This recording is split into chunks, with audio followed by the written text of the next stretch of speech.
10 people get dropped off with 10 items in a book bag or backpack, and they just see how long they can last by themselves. You see how they're doing camera footage? Guess who their cameraman is? Themselves. They are out there completely alone. And as you can see, it gets a little crazy. Now, I've watched probably 4 seasons of Alone. How long do you think, because remember, it's whoever lasts the longest, right? That's who wins. You get like $500,000 if you do that. How long do you think, of the 4 seasons I've watched, how long do you think the longest is that someone's been out there having to get their own food, build their own shelter, like do all that stuff on their own, not get hurt, nothing, totally alone? How long do you think like the longest might be? 81 days. The last season it was just 81 days. Can you imagine that? 81 days completely by yourself. Ooh, boy. You get a little nuts. You get a little nuts. You know, as I'm watching the show, people drop out for a lot of reasons. What are some reasons you think someone might drop out of that show? Like, they go out, they got their stuff all set up, and then something happens, and they're like, they actually call it tapping out, where they drop out. They have a satellite phone, and they call the producers, you know, of the show, and they tap out. They say, I'm officially tapping out. What are some of the reasons they tap out? What do you think?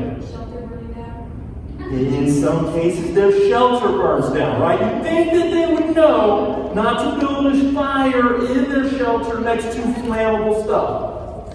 But it did. It burned down. Yes, what's another reason you think? Say it again? Dude, this is what's crazy. At least I would say half of the people in this show the 1 season I watched, have to tap out.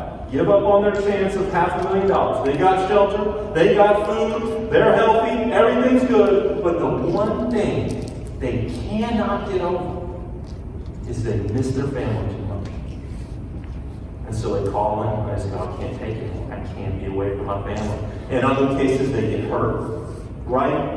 You imagine that. Imagine you're all by yourself and you get hurt. Dude, this was a trip. This one season, this guy, he gets off the helicopter. He starts walking into the woods, like literally. He just starts walking in the woods, looks on the ground. There's a big pile of bear poop. And he was just like, nope. He was like, you know what? I'm tapping out. But he literally lasted 5 hours because there was bear poop all over where they had dropped him off. So, you know, there's just a lot of reasons you could quit. But it is really interesting. Of all the reasons you could quit that show, the one that I noticed the most is that they feel alone. They feel alone. How would you define being alone? How might you define that? What are some ways some synonyms or definitions you have of being alone? Throw them out. What's that? Say it one more time. Boring? Yeah, it's boring. It's boring. What else? What else about being alone? Sad. What else? Depressing. Peaceful. What does it mean to be alone? What did you say? Peaceful. Yeah. What does it mean to be alone? What does it mean to be alone? Just not have anybody around. I'm not trying to trick you. That's exactly right. Look at the big brain on candy. Not having anyone else around. When was a time, who in here can think of a time when you were especially alone? You just felt especially alone. Maybe a situation you were in or something that happened and you just felt really alone. Well, can anybody think of one where you just felt really alone? Summer camp. Soccer camp? Summer camp?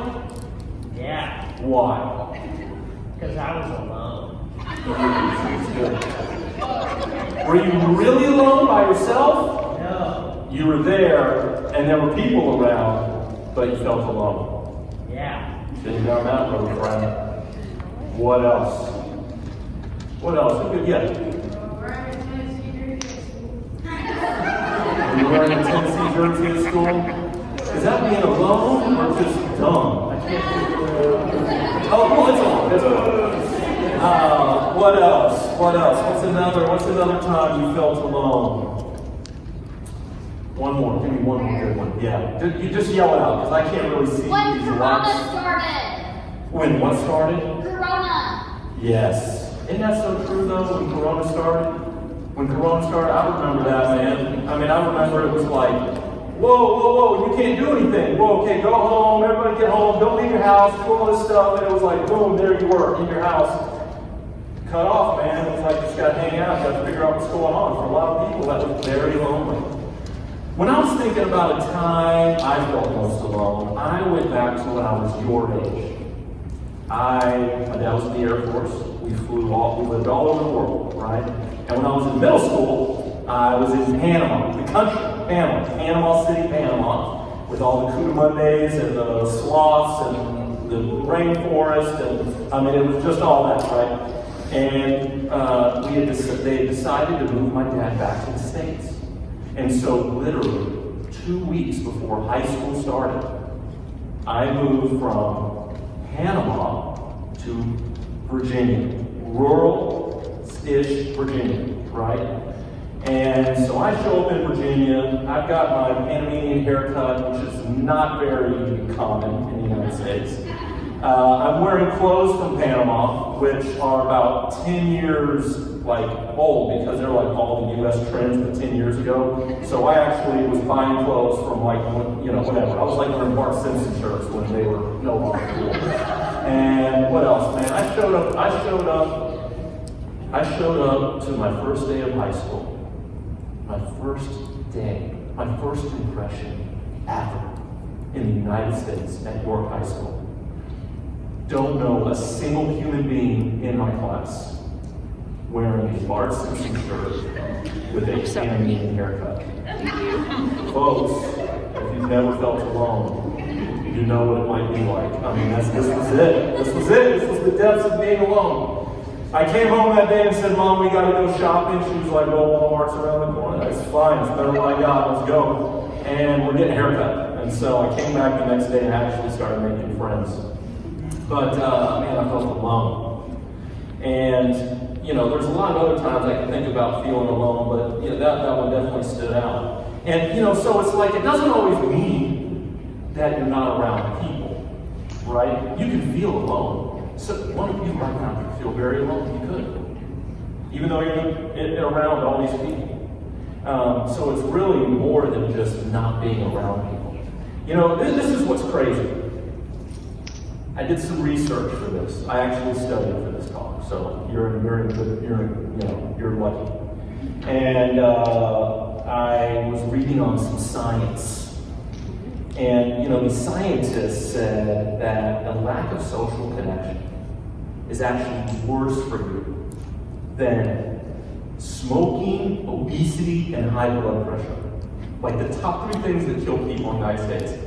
Not having a connection to another person, it's worse than that. There's another study that said when people are lonely, inflammation increases, sleep becomes more difficult, immunity decreases, and if you actually take an MRI, a picture of your brain, when you feel that social rejection, where you feel it is in the same place you feel physical pain. How many of you ever felt so alone that you actually felt pain?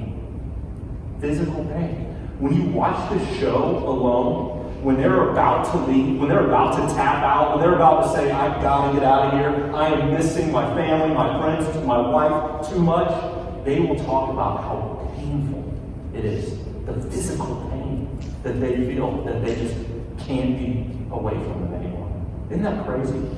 Isn't that crazy, the importance of being connected with someone else?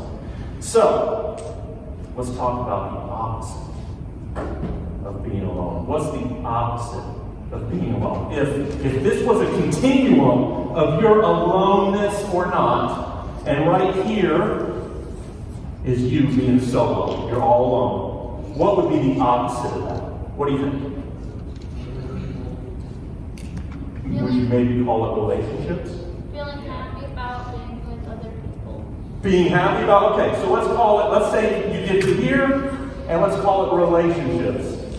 Right? So you're not alone, you actually have relationships. Now, these same scientists that were talking about the negatives of being alone, guess what? There's positives to having relationships. Check this out. You have better physical health. Like your immunity system is actually better because you're around other people. Like a physical thing. You have better mental health because you use your brain, you interact. People who have friends, even just like older people, they don't get things like dementia and stuff like that, right? Their brain's active. Here, listen to this. This was super interesting to me. In societies like ours, so like societies where we've kind of moved past, we have like good well-being, we're an advanced economy, right? In societies like ours, this guy did a lot of research, and he said that once you get past kind of the poverty level, so the poverty level is where you're thinking about where am I getting my next meal, where do I live? Once you get past that, once you solve for you got food and you got a place to live, income contributes nothing to happiness. What do most people think? Oh man, if I just had everything, if I had all the money in the world, I'd be super happy, right? But once you get past your basic needs being met, income does not contribute to happiness. Guess what does? Friendships and a good family life contributes more to happiness than money. And this doctor goes on to say he would rather you develop relationships than try to earn money. Isn't that crazy? Like, relationships are more important than money in our lives. But do we act like that all the time? No. In fact, our country's in a bad spot because we focus so much on the material, like the money and all that, and as a result, our relationships suffer. So can you see, have you experienced in your life that relationships are this life-giving force?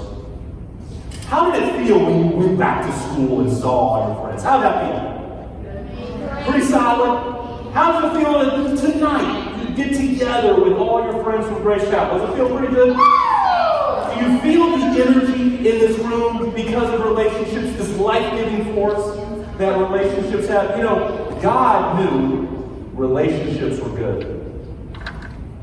You remember when he was making earth, he said, oh man, I made that, it's good. I made this, it's good. Everything was good, good, good, good, good. Then he saw that Adam was alone. And what was that? Ooh, not good. So what did he do?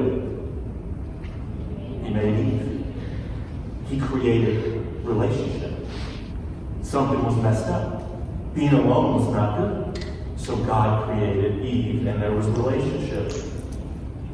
But you know, I don't think relationships are the total opposite of being alone. There's something even more powerful than that. And if you've been paying attention to the title and what everybody's been saying, what do you think that might be? You're probably right. Guess it. Being with God. Okay, yeah, I missed you on that. Presence! Presence. The opposite of being alone is actually being present. You know, the definition of being alone, I actually meant to tell you this, it's having no one else present. So the opposite of that would be what? Having someone or something present. So the opposite of being alone is presence.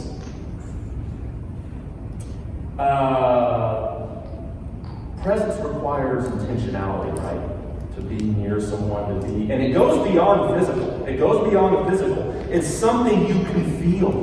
Have you ever been somewhere and you just sensed the presence of someone else? Or have you ever been sitting in a room and you get this feeling and you look over and someone's staring at you and you felt it? This weird feeling that like presence has? There's guys, if you could cut the lights. We're going to do an exercise here. There is this artist that wanted to, I guess, show this idea to people. And so for 3 months, she went into this museum, pulled up a chair, and let people who visit the museum come and sit in her presence for 60 seconds. She was there for 3 months. Every day the museum was open, every hour the museum was open. People would line up outside the museum, rush in, line up, just to sit in this room across from a table from her in her presence for 60 seconds. Her goal was just to give them undivided attention, undivided presence. There's videos of people who sat there weeping because they had not felt that presence of another individual before. So here's what we're going to do. We're going to pair up. Each of you, everyone in here will pair up. And for 60 seconds, I want you to look at that other person and just be totally present right here, giving all of yourself to that other person, looking at them in the eyes and just being there. So everybody find a pair. We're all going to have a pair. A pair is one other person. And it's okay to be someone you don't even know. It might even be cooler if it's someone you don't even know. Be in the presence of that other person. The only thing I want you to be thinking about for the next 60 seconds is how, can we all agree we could focus for 60 seconds? Let's try. Let's try. All right, I'm going to start my watch. I want you to just focus on that other person deeply for 60 seconds. No talking. 3, 2, 1, go. What did you feel? Weird. Tell me. You can't use the word weird. Unacceptable. What did you feel? How many of you felt actual presence? What did presence feel like? For those of you who kind of maybe felt like a presence, what do you think? What did that presence feel like? Yes, go ahead. Loud and proud. Calm. It does feel calm. Fuzzy. Peaceful. We'll say that? Fuzzy. Fuzzy? It does feel fuzzy. It does. You know, just you doing that reminded me of a story of how I met Corey. That's Corey, my wife. She will remember this. It's top 5 most embarrassing moment of my life. So, this is the before. So, I just went out to party, university. My parents sent me there because I needed to get right. High school grads, not the brand you all know. And so I had a few issues we had to work out, and so I went to Harding. Similar to my move to high school, I showed up at Harding without knowing a single soul, not one individual in the whole university. My parents also left me there. Harding's in Arkansas, I'm from Virginia. They left me there without a car. And I'm like, I guess this is it. I walked along. I mean, what are we doing here? You know, but anyways, no car, no friends, nothing. And they do this thing at the beginning of freshman year, like these mixers, right? You come a little early, you start to get to know people, you know? So I started getting to know people. I had a roommate, ended up being a very bad influence, but still, he was my friend for a little bit. And so, you know, we were hanging out, and, you know, I was trying to, like, see what the girl situation was, and I happened to notice Corey, and I was like, I'm gonna see if I can't just, like, you know, meet this lady. Or what. I was gonna say shit, but that doesn't sound right. And so, there's this big event one of the nights where a hypnotist comes. Rocky, remind me, did you do the hypnotist this time? Was it our freshman year you did the hypnotist, or was it our another time? You never did the hypnotist? I could have swore you were on stage. You sure you were not hypnotized? You don't even remember you were hypnotized. Are you sure you were not hypnotized? You didn't go up there and act like a dog and all that stuff? Oh, man, I could have sworn Rocky was up there. But anyways, you've seen these hypnotists, right? I'm sure they've been at all the things you guys go to, where people up there acting like dogs and, you know, marching around doing all this crazy stuff because they're quote hypnotized. I don't believe it either, but anyways, it's what they say happens. Well, this hypnotist at the end of the show was like, hey, everybody listen. You're all new to this school, and there's just, you know, you're making all these connections. He was like, this is what life's all about, people. It's all about connection. It's about transferring energy from you to other people. And tonight we're going to transfer energy. Now, see, what I forgot to tell you is, I happened to see Corey in this auditorium, right? The big Vincent auditorium. I happened to see her sitting over there, and I finagled my way to be sitting 2 seats away from her. All right, so I went and found a seat right next to her. And she was actually there with another dude, but whatever. And she dumped him because he did a cartwheel, if I remember right. Is that right? Yep, she did a cartwheel, so he was gone. And so she was sitting there, and this guy's talking all this energy, and he goes, here's what I want you to do. I want you to stick out your finger and touch somebody else in the audience, and I want you to tell them one thing about yourself, and you will make a connection for the rest of your life. So I was like, my mind's racing instantly. I'm sitting next to this girl, and I'm going to touch her finger here, and I got to say something especially cool. Right? Now, also to paint the picture, I had dyed my hair blonde my senior summer. Not a good look. I was trying to get rid of that, and so I shaved my head before getting to a party to get rid of it, and I had this like splotchy copper top. In fact, my nickname when I first got to college was Copper Top. And so I'm looking all cool, sitting there, and my hip necklace on, it's like a choker. What else did I have? Big yellow raincoat, I think. I mean, it was bad. And I'm sitting there like, oh my God, I gotta make this unbelievable impression. I gotta do it. And so everyone's touching fingers, and finally, we look at each other and we touch fingers. And I said, my name is Brad. I'm from Virginia Beach, which I'm really from Yorktown, but Virginia Beach sounds way cooler. And I like meeting beautiful people like you. Is that true? Folks, it worked.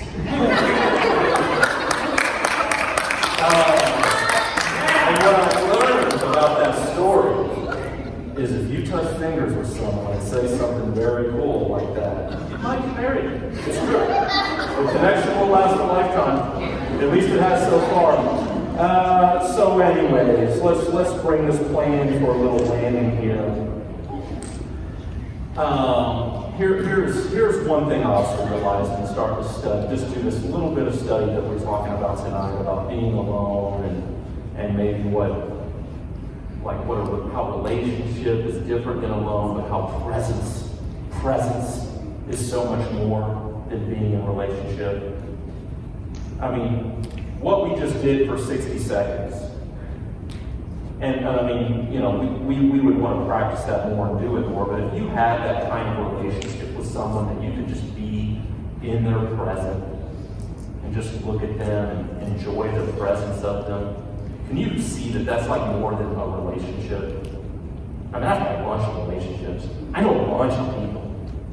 I don't even know some of their last names. I don't know some of their wives' names or kids' names, but I'm in a relationship. Like, I have a relationship with them. But then there's those people that I just want to be in their presence. In the presence. And as I was just thinking through all that, I was reflecting on Christ's life. And I think a big part of his power was that he could always be present. Always.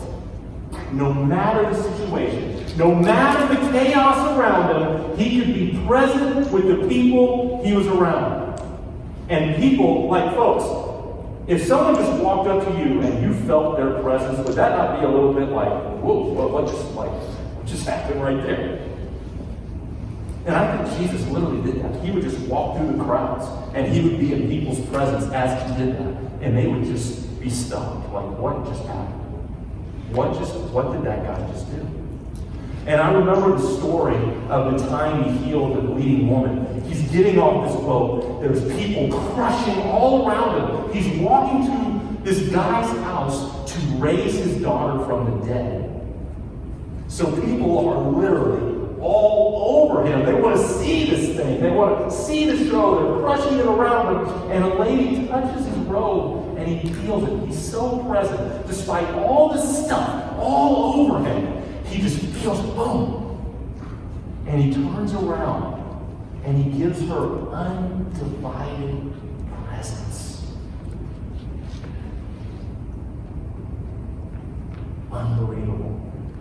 There were times in Jesus' ministry where he would be in a room, and the scriptures say he read their thoughts. He knew what they were thinking. You know those times where you might read that, you'll say, oh man, Jesus was psychic. That could be true. But you know what I really think it is? He was so present.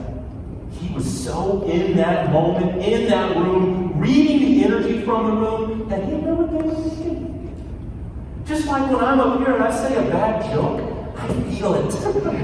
You know what I'm saying? You feel what's going on. I could probably, if I was in your presence, if I was totally focused on you and talking to you, and you start doing things with your body language, and like I'm going to know, okay, this person doesn't agree with me, they don't like me, what I look like. You get it, right? You kind of know their thoughts. Jesus knew people's thoughts. Why? He was present. Every moment he was present. That was a big part of his ministry. And that presence has power. That presence has power. Jesus teaches about this principle too. Right? One of the things many of us have heard but is so misapplied is when he says, when two or more are present, what does he say? I'm there too. I'm there too. When two or more are present, I'm there too. Life-giving energy exists when you are present with another person.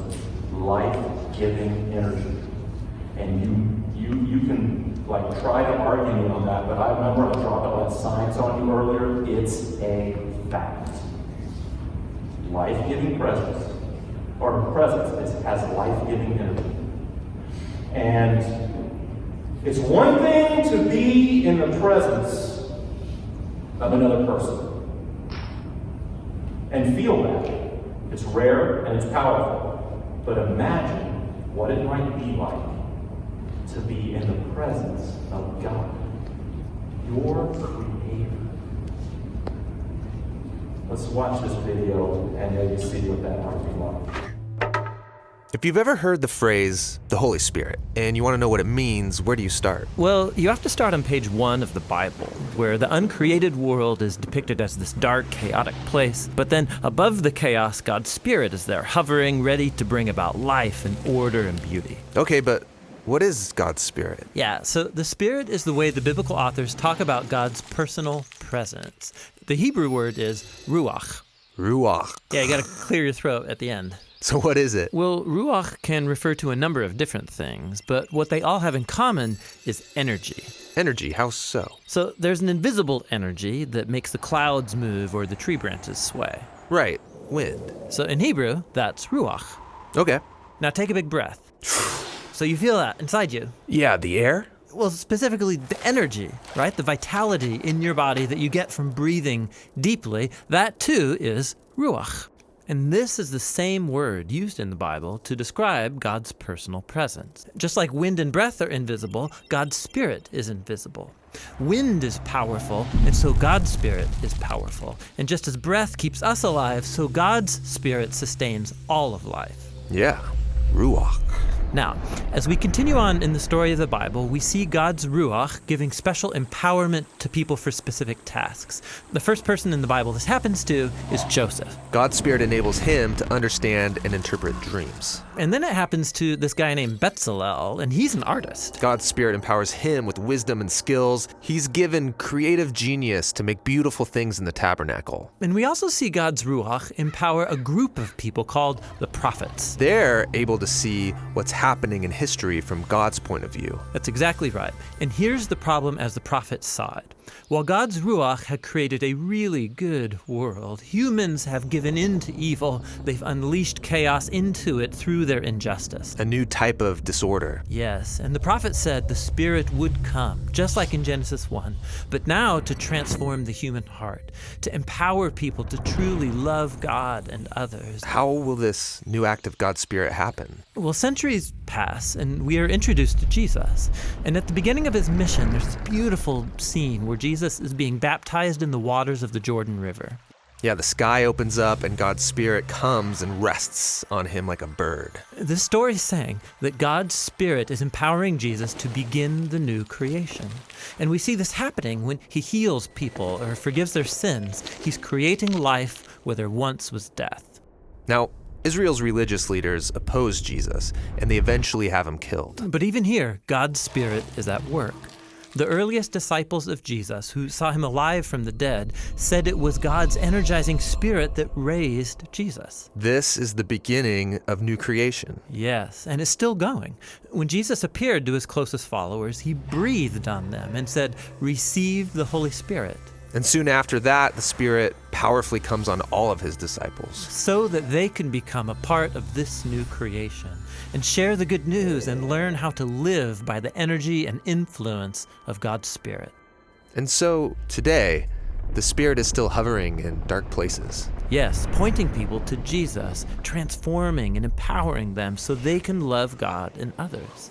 And the Christian hope is that the Spirit is going to finish the job. The story of the Bible ends with a vision of a new humanity, living in a new world that's permeated with God's love and life-giving Spirit. We leave with this tonight. A lot of us consider a relationship with Christ as like the highest thing, right? To have a relationship with Christ. That's what this is all about. And what I'm going to try to help you maybe see is that we need to go beyond relationship to presence.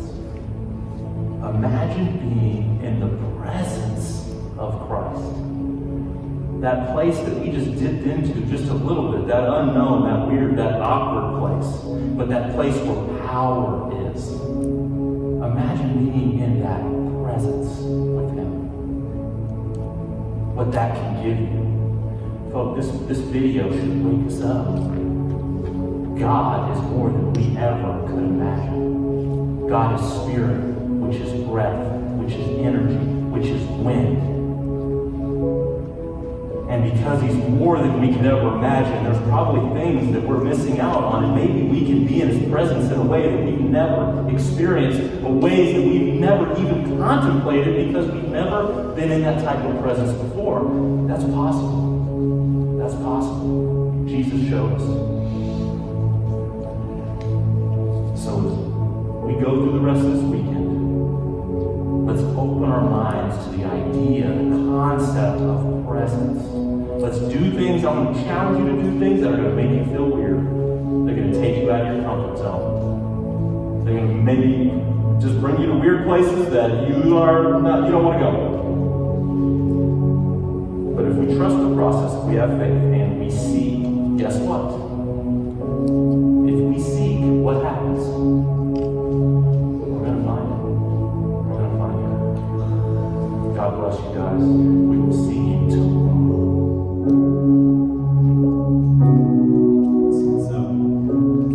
When I walk through deep waters, Lord, you will be with me.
will go before me. You will never leave me. I am not alone. I am not alone. You will go before me. You will never leave me.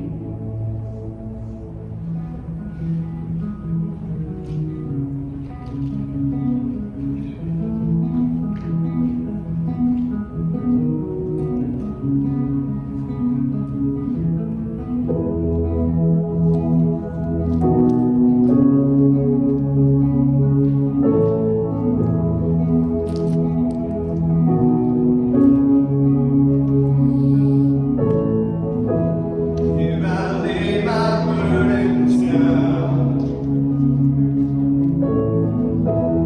lose my worries in your love, casting every care on you. I have carried them enough. Not alone, here within this love. Emmanuel, He is still with us. When the world becomes too much, near the cross I will remain until every fear is still. At the mention of your name, not alone, here within His love. Emmanuel, He is still with us. Not alone, here within His love. Emmanuel, He is still with us.